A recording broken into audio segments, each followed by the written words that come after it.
Silahkan tonton hingga akhir, jangan lupa di like, komen, dan tekan subscribe karena informasi ini insya Allah sangat memberikan manfaat buat kita semua, khususnya warga Kota Pekanbaru.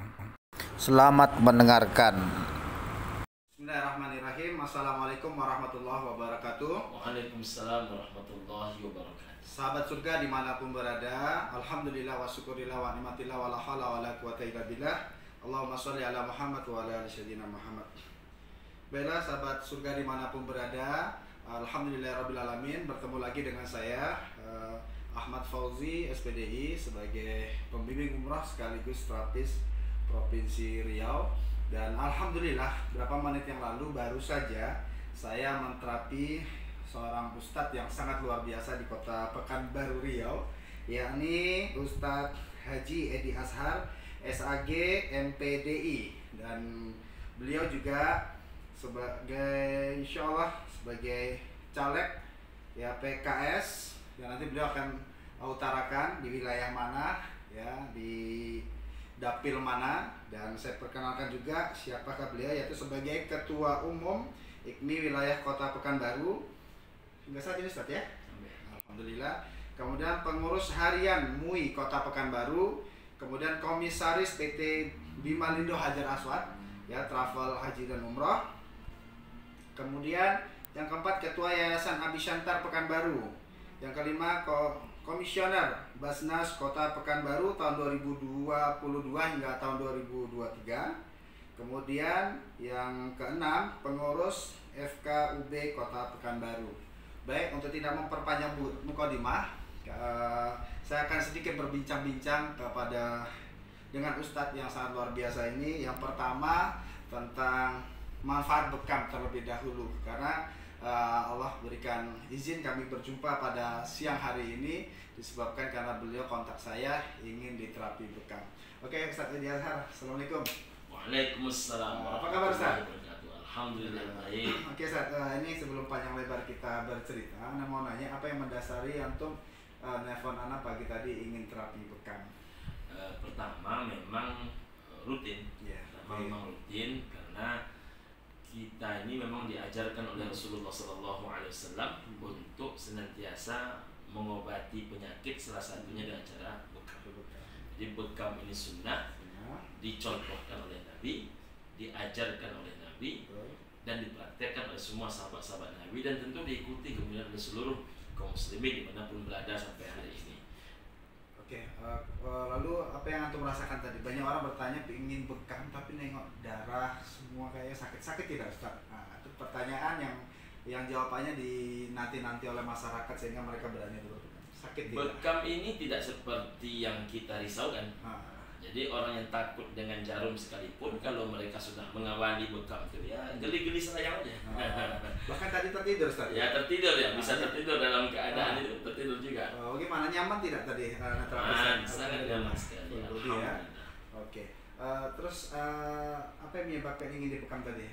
Badan kurang enak atau bagaimana? Belakangan ini aktivitas luar biasa. Jadi aktivitas luar biasa itu kadang-kadang kan bisa masuk angin, ya kan, kadang capek-capek. Maka yang begini-begini ini obat yang paling pasnya ya bekam. Alhamdulillah. Setelah dibekam apa yang antum rasakan saat ini? Nyaman. Sekarang lebih fit. Lebih oke. Ya, anjuran buat masyarakatnya tentang bekam. Anjuran buat masyarakat dimanapun berada, buat umat dimanapun berada, wabil khusus masyarakat Pekanbaru sekitarnya, saya Haji Edi Azhar SAG MPDI menghimbau kepada kita semua untuk senantiasa merutinkan bekam, karena memang Rasulullah SAW yang mengajarkan, yang menghimbaukan dan mengajak kepada kita semua. Sesuatu yang dibuat oleh Nabi, tentu sesuatu yang sudah diwahyukan kepada Nabi. Karena wa ma yantiqu 'anil hawa in huwa illa wahyu yuha. Itu wahyu dari Allah Subhanahu wa taala. Insyaallah tak ada penyakit tidak ada obatnya, dan salah satu obat yang paling hebat adalah bekam. Oke Ustaz, ini ke poinnya nih. Sedikit ingin Anda bertanya dan menjadi pertanyaan besar buat masyarakat khususnya wilayah Kota Pekanbaru ya, terutama di wilayah pemilihan antum nih. Kita dengar Ustadz mencalonkan diri sebagai caleg dari Partai PKS dalam Pesta Rakyat tahun 2024 yang akan datang Ustadz ya. Apa yang mendasari nih, Ustadz kan udah luar biasa nih udah sukses, dikenal di mana-mana, udah dakwahnya dalam luar kota. Yang selama ini sebagai penonton nih untuk pemerintahan, dan kali ini apa yang menyebabkan hati kecil Ustadz tergerak ingin menjadi calon anggota legislatif di Kota Pekanbaru? Silakan Ustadz. Baik, 3 kali pemilu sebelumnya Ana didorong-dorong oleh kawan-kawan untuk maju, tapi sedikit pun Ana tidak tertarik. Tapi belakangan ini menjadi bahan renungan oleh Ana. Banyak hal yang menjadi bahan pikiran, terutama di bidang politik ini. Wabil khusus sebetulnya kondisi bangsa terakhir ini. Bangsa ini dalam kondisi terakhir, saya yakin semua yang mendengarkan ini akan memahami apa yang saya katakan. Tidak semua kita yang nyaman dengan kondisi seperti ini. Maka kemudian tak cukup tak nyaman, maka mari kita gotong royongkan, mari kita bersama-samakan. Kalau sesuatu yang berat kita gotong royongkan, insya Allah pasti lebih maksimal hasilnya. Nah, saya teringat apa yang dikatakan oleh Sayyidina Umar Ibn Khattab, bahwasanya dakwah dan pendidikan itu tidak akan pernah terbang tinggi kalau tidak diterbangkan oleh 2 sayapnya. Apa 2 sayapnya dakwah dan pendidikan? Pertama adalah ekonomi keumatan, yang kedua adalah perpolitikan Islam. Nah, persoalannya adalah saya menengok, mencermati banyak orang-orang soleh di Pekanbaru ini, kalau sudah menjadi soleh, meninggalkan ekonomi keumatan, tidak lagi mau mengurus bisnis, tak lagi mau mengurus harta benda kekayaan dirinya. Kalau sudah mulai hijrah, maka kemudian tidak lagi mau bercampur-campur dengan politik. Padahal sekarang seluruh kekuatan undang-undang, keputusan-keputusan tentang negara, tentang masyarakat, tentang tentang daerah kita ini, semuanya diputuskan di situ. Jadi kalau kita tak peduli, maka kita akan menyerahkan urusan kita ini kepada orang lain. Makanya saya tulis di baliho saya itu, kezaliman akan terus ada, bukan karena banyaknya orang-orang jahat, tapi karena diamnya orang-orang baik. Saya tidak mengatakan saya orang baik, tapi paling tidak kita sudah mengawali apa yang bisa kita awali selama ini. Dan saya menghimbau siapapun yang menganggap dirinya baik untuk terjunlah ke dunia ini, baik dunia ekonomi keumatan maupun perpolitikan. Karena dengan terjun itulah kita bisa berbuat. Maka saya himbau siapapun mereka, guru kah mereka, PNS kah mereka, apapun kah namanya, paling tidak berpolitiklah dengan cara menjadi ketua pengurus masjid, menjadi ketua RT, menjadi ketua RW, menjadi ketua majelis taklim. Karena itulah politik yang paling kecil. Karena segenggam kekuasaan lebih efektif daripada sekeranjang kebenaran. Masya Allah, luar biasa. Itu baru sedikit kalimat yang diutarakan oleh Ustadz Edi Azhar mengenai perpolitikan. Bagaimana nanti ke depannya Bapak Ibu sekalian, insya Allah sangat dahsyat, luar biasa. Pertanyaan kedua nih, ini kan sudah masuk berkas semua Ustadz ya, dalam pengajuan menjadi calon legislatif. Gambarannya nih, sehingga masyarakat Kota Pekanbaru, kita kan banyak wilayah, banyak dapil Pekanbaru, wilayahnya mana aja nih Ustadz, sehingga masyarakat juga tahu nih gitu kan. Dan kita juga bisa bantu untuk bisa maksimalkan yang antum lakukan. Alhamdulillah Ana diamanahkan untuk berjuang di Dapil 6. Dapil 6 ini Ustaz, 6 ya. Bina Widya Tuah Madani.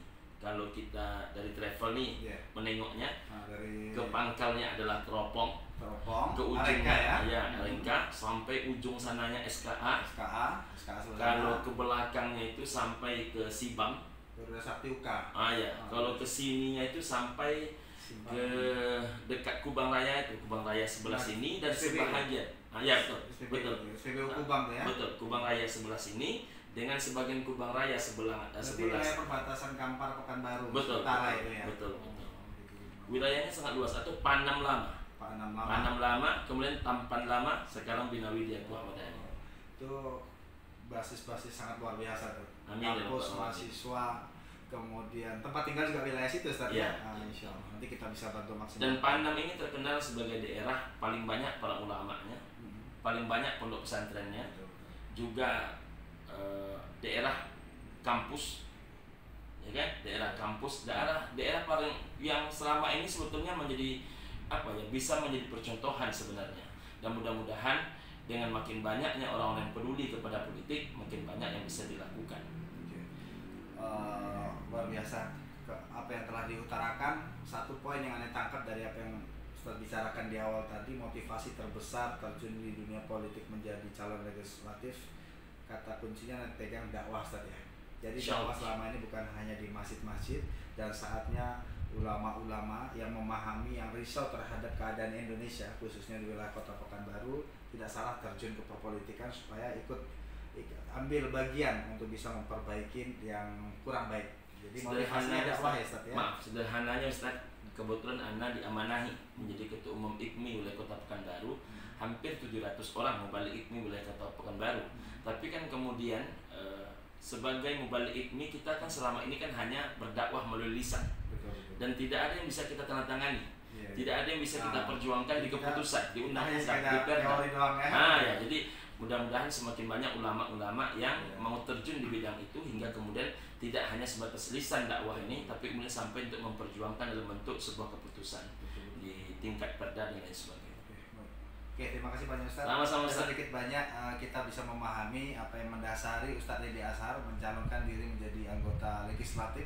Mudah-mudahan dengan perjuangan kerja keras beliau untuk bisa sukses sama-sama di pemilihan tahun 2024 besok. Allah berikan kemudahan untuk bisa menjabat menjadi anggota legislatif yang amanah, lalu dimudahkan oleh Allah Subhanahu wa Ta'ala.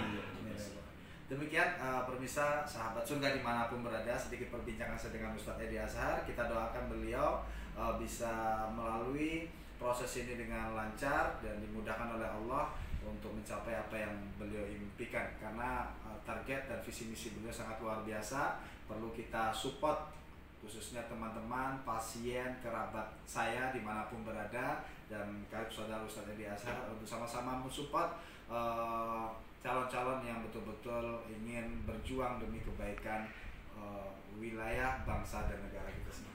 Sekian dari kami Ustaz, mudah-mudahan bincang-bincang ini bermanfaat bagi masyarakat dimanapun berada. Saya akhiri, Assalamualaikum warahmatullahi wabarakatuh. Waalaikumsalam.